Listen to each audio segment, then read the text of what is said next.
ಆ ಕೆಲಸ ನೀವೆಲ್ಲ ಮಾಡಬೇಕು ಅಂತಕ್ಕಂಥ ಮಾತುಗಳನ್ನ ಹೇಳಿ ನಾವು ಈಗಾಗಲೇ ದರ್ಶನ್ ಹೇಳಿದ್ರು. ನಮ್ಮ ಸರ್ಕಾರ ಬಂದು 7 ತಿಂಗಳಾಯಿತು.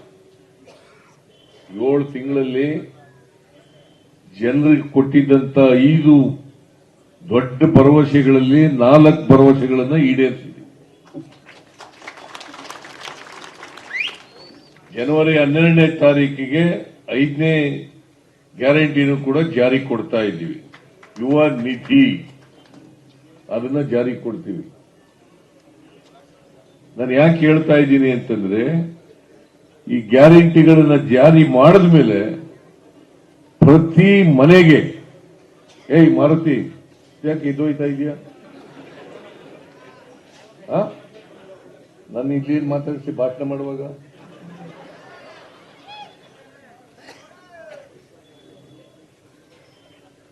ಪ್ರತಿ ಮನೆಗೆ, ಫ್ಯಾಮಿಲಿಗೆ 4 ರಿಂದ 5 ಸಾವಿರ ರೂಪಾಯಿ ಸಿಗ್ತಾ ಇದೆ. ಬಹಳ ಜನಕ್ಕೆ ಇದು ಗೊತ್ತಿದೆಯೇನೋ ಗೊತ್ತಿಲ್ಲ ನನಗೆ.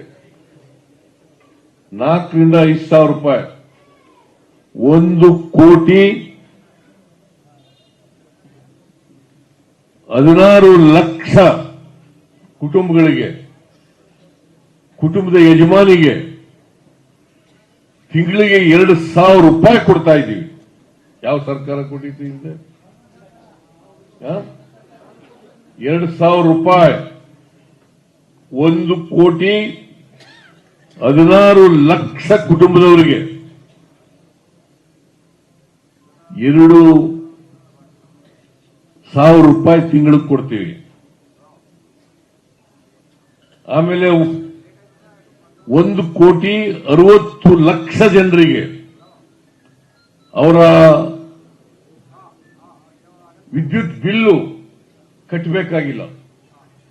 1,60,00,000 ಜನರು ಬಿಲ್ ಕಟ್ಟಬೇಕಾಗಿಲ್ಲ. 200 ಯೂನಿಟ್ ವರೆಗೆ ಫ್ರೀ ವಿದ್ಯುತ್. ಆಮೇಲೆ ಮಹಿಳೆಯರು, ಎಲ್ಲ ಮಹಿಳೆಯರುವೆ ಉಚಿತವಾಗಿ ಬಸ್ನಲ್ಲಿ ಓಡಾಡಬಹುದು. ಆಮೇಲೆ ಯಾರು ಬಹುಶಃ 5 ಕೆಜಿ ಅಕ್ಕಿ ಕೇಂದ್ರ ಸರ್ಕಾರ ಕೊಡುತ್ತದೆ. ಅದರ ಜೊತೆಗೆ ನಾವು 5 ಕೆಜಿ ತಲಾ 5 ಕೆಜಿಗೆ ಬದಲಾಗಿ 170 ರೂಪಾಯಿ ಕೊಡ್ತೀವಿ.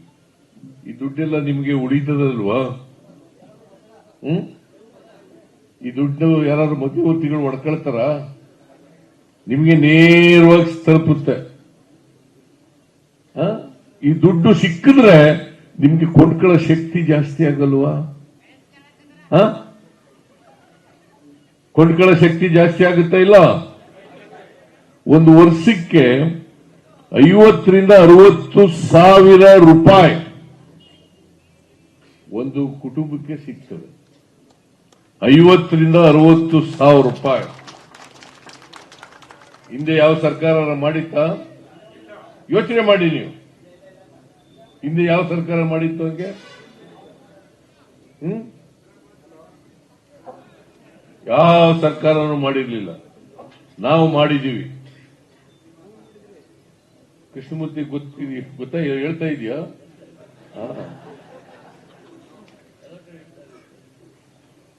50 ರಿಂದ 60 ಸಾವಿರ ರೂಪಾಯಿ ಭಾಗ್ಯಗಳ ಭಾಗ್ಯ ನಾನು ಕೊಟ್ಟದಲ್ಲ. ಜನರ ದುಡ್ಡು. ಕೆರೆಯ ನೀರನ್ನು ಕೆರೆಗೆ ಚೆಲ್ಲು. ಗೊತ್ತಾಯ್ತಾ? ಕೆರೆಯ ನೀರನ್ನು ಕೆರೆಗೆ ಚೆಲ್ಲು. ನಮ್ಮ ಅಪ್ಪನ ಮನೆ ದುಡ್ಡು ಕೊಟ್ಟಿ ನಾನು. ಬೇರೆಯವರೆಲ್ಲ ನಮ್ ದುಡ್ಡು ಕೊಟ್ಟಿದ್ದೀವಿ. ಯಾರು ದುಡ್ಡು ಕೊಟ್ಟರು? ನಿಮ್ ದುಡ್ಡು ನಿಮ್ಗೆ ಕೊಡೋದು ಅಷ್ಟೇ.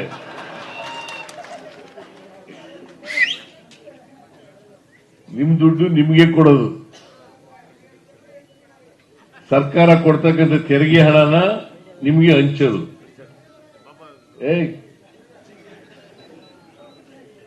ಅದರಿಂದ ಈ ಕಾರ್ಯಕ್ರಮಗಳನ್ನ ಕಳೆದ 7 ತಿಂಗಳಲ್ಲಿ ಜಾರಿ ಕೊಟ್ಟಿದ್ದೀವಿ.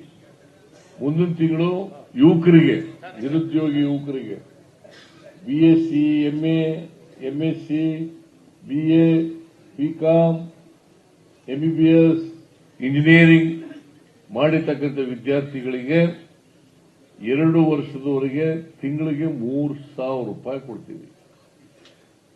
ತಿಂಗಳಿಗೆ 3,000 ಡಿಪ್ಲೊಮಾ ಮಾಡಿದವರಿಗೆ, ಅವರಿಗೆ 1,500 ರೂಪಾಯಿ ಕೊಡ್ತೀವಿ. 1,500 ರೂಪಾಯಿ 2 ವರ್ಷದವರೆಗೆ ಕೊಡ್ತೀವಿ. 2 ವರ್ಷದಲ್ಲಿ ಕೆಲಸ ತಗೋಬೇಕು ಎಲ್ಲಾದ್ರೂ. ಜೊತೆಗೆ ಟ್ರೈನಿಂಗ್ ಕೂಡ ಕೊಡ್ತೀವಿ. ಸ್ಕಿಲ್ ಡೆವಲಪ್ಮೆಂಟ್ ಟ್ರೈನಿಂಗ್ ಕೂಡ ಕೊಡ್ತೀವಿ. ಇದರಿಂದ ನಿರುದ್ಯೋಗಿಗಳಿಗೆ ಅನುಕೂಲ ಆಗ್ತದೆ, ಬಡವರಿಗೆ ಅನುಕೂಲ ಆಗ್ತದೆ. ಮತ್ತೆ ನಾವು ಯಾವುದೇ ಜಾತಿ ಧರ್ಮ ಮಾಡಲ್ಲ. ಬಿಜೆಪಿ ಅವರು ಹೇಳ್ತಾರೆ ಸಬ್ಕಾ ಸಾಥ್ ಸಬ್ಕಾ ವಿಕಾಸ್. ಎಲ್ಲಿ ಸಬ್ಕಾ ಸಾಥ್ ಮಾಡ್ತಾರೆ? ಆ ಗಡ್ಡದವ್ರನ್ನ, ಟೋಪಿ ಹಾಕಿರೋರ್ನ, ಬುರ್ಕ ಹಾಕಿರೋರ್ನ ಬರಬೇಡಿ ಅಂತಂದ್ಮೇಲೆ ಸಬ್ಕಾ ಸಾಥ್ ಸಬ್ಕಾ ವಿಕಾಸ್ ಎಲ್ಲಿದೆ ಅದು ಸಬ್ಕಾ ಸಾಥ್? ಸುಳ್ಳು ಹೇಳೋದು. ನಾವು ಹಂಗಿಲ್ಲ. ಎಲ್ಲ ಜಾತಿ ಬಡವರು, ಎಲ್ಲ ಧರ್ಮದ ಬಡವರು, ಯಾವುದೇ ಜಾತಿ ಇರಲಿ, ಯಾವುದೇ ಧರ್ಮ ಇರಲಿ, ಯಾರಿಗ ಎಲ್ಲಾರ ಇರಲಿ, ಅವ್ರಿಗೆಲ್ಲರಿಗೂ ಕೂಡ ನಾವು ಸಹಾಯ ಮಾಡ್ತೀವಿ. ಸಮಾಜದಲ್ಲಿರ್ತಕ್ಕಂಥ ಎಲ್ಲ ಬಡವರಿಗೂ ಸಹಾಯ ಮಾಡ್ತೀವಿ. ಅವ್ರು ಹಿಂದೂಗಳಿರ್ಲಿ, ಮುಸಲ್ಮಾನರಿರ್ಲಿ, ಕ್ರಿಶ್ಚಿಯನ್ರಿರ್ಲಿ, ಬೌದ್ಧರಿರ್ಲಿ, ಸಿಖ್ರಿರ್ಲಿ, ಜೈನರಿರ್ಲಿ, ಎಲ್ಲ ಜಾತಿಯವ್ರಿಗೂ ಕೂಡ ಸಹಾಯ ಮಾಡ್ತೀವಿ. ಮತ್ತೆ ಎಲ್ಲ ಪಕ್ಷದವ್ರಿಗೂ ಮಾಡ್ತೀವಿ. ಏನ್ ಬಿಜೆಪಿಯವರು ಅಕ್ಕಿ ತಗೊಳ್ಳಲ್ವಾ? ಬಿಜೆಪಿಯವರು 2,000 ರೂಪಾಯಿ ತಗೊಳ್ಳಲ್ವಾ? ಬಿಜೆಪಿಯವರು ಬಸ್ನಲ್ಲಿ ತಿರ್ಗಾಡಲ್ವಾ?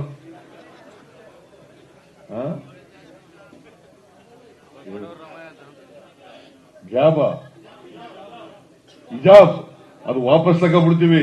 ಏನ್ ಹಿಜಾಬ್ ಇಲ್ಲ ಈಗ.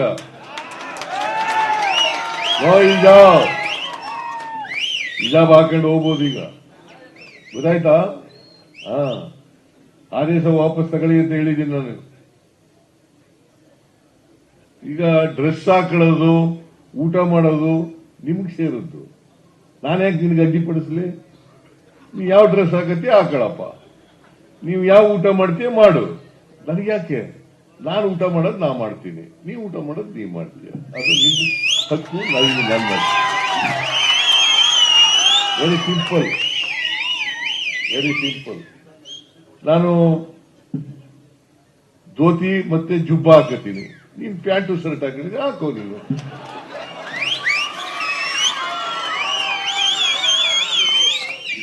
ಅಲ್ವಾ? ತಪ್ಪೇನಿದೆ ಇದರಲ್ಲಿ? ತಪ್ಪೇನಿದೆ? ಅದಕ್ಕೆ ಓಟ್ಗೋಸ್ಕರ ರಾಜಕೀಯ ಮಾಡಬಾರ್ದು. ಓಟ್ಗೋಸ್ಕರ ರಾಜಕೀಯ ಮಾಡಬಾರ್ದು. ನಾವು ಓಟ್ಗೋಸ್ಕರ ರಾಜಕೀಯ ಮಾಡಲ್ಲ.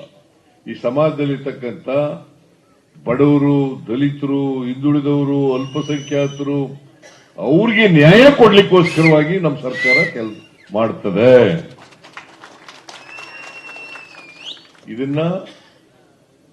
ಇದರಿಂದ ವಿಚಲಿತರಾಗ ಪ್ರಶ್ನೆನೇ ಇಲ್ಲ.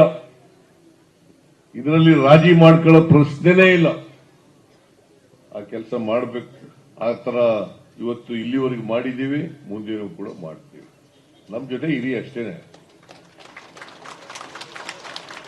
ಸುಳ್ಳು ಹೇಳೋರ ಜೊತೆ ಇರಕ್ ಹೋಗ್ಬಿಡಿ, ಮೋಸ ಮಾಡೋರ ಜೊತೆ ಇರಕ್ ಹೋಗ್ಬಿಡಿ.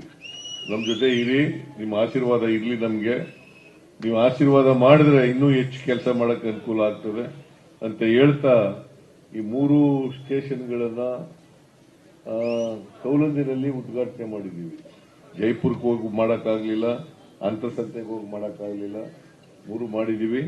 ಈ 3 ಪೊಲೀಸ್ ಸ್ಟೇಷನ್ಗಳಿಂದ ಜನರಿಗೆ, ದುರ್ಬಲ ವರ್ಗದ ಜನರಿಗೆ, ಎಲ್ಲ ವರ್ಗದ ಜನರಿಗೆ ನ್ಯಾಯ ಸಿಗ್ತಕ್ಕಂಥ ಕೆಲಸ ಆಗ್ಲಿ. ಇಲ್ಲಿರ್ತಕ್ಕಂಥ ಪೊಲೀಸ್ ಅಧಿಕಾರಿಗಳು ನ್ಯಾಯ ಕೊಡಿಸ್ತಕ್ಕಂಥ ಪ್ರಯತ್ನವನ್ನು ಮಾಡಲಿ ಅಂತೇಳಿ ಆಶಿಸಿ ಇವನ್ನ ಅತ್ಯಂತ ಸಂತೋಷದಿಂದ ಉದ್ಘಾಟನೆ ಮಾಡಿ ನಿಮ್ಮೆಲ್ಲರಿಗೂ ಶುಭ ಕೋರಿ ನಾನು ಮಾತು ಮುಗಿಸ್ತೇನೆ. ಜೈ ಹಿಂದ್, ಜೈ ಕರ್ನಾಟಕ.